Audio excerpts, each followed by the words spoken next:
বিসমিল্লাহির রহমানির রহিম। প্রিয় দেশবাসী, আসসালামু আলাইকুম ওয়া রাহমাতুল্লাহ। আশা করি আল্লাহর রহমতে আপনারা ভালো আছেন। আমিও আপনাদের দোয়ায় ভালো আছি। আজকে আপনাদের সামনে আমি উপস্থিত হয়েছি দু একটি কথা বলার জন্য।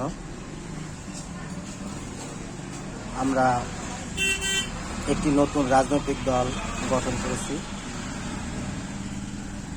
একমাত্র দেশের জনগণের স্বার্থে। বর্তমানে বাংলাদেশের প্রত্যেকটা মানুষ চায় যে একটা নতুন রাজনৈতিক দল আসুক, এবং তারা প্রত্যেক মানুষই সেটা গ্রহণ করে নেবে। বর্তমানে মানুষের হৃদয়ে একটি কথা সাড়া দেয়, যদি আমাদের বাংলাদেশে একটি নতুন রাজনৈতিক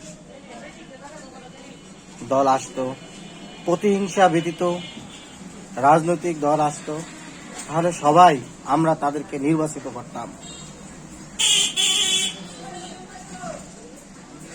সকল মানুষের মনের কথা এটা শুধু আমার কথা নয়, এটা সকল মানুষের হৃদয়ের কথা।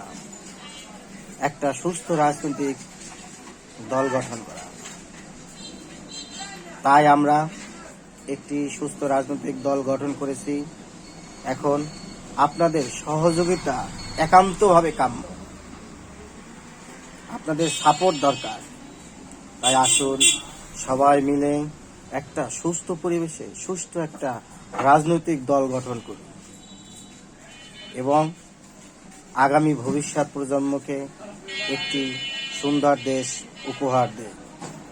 আসসালামু আলাইকুম ওয়া রাহমাতুল্লাহ।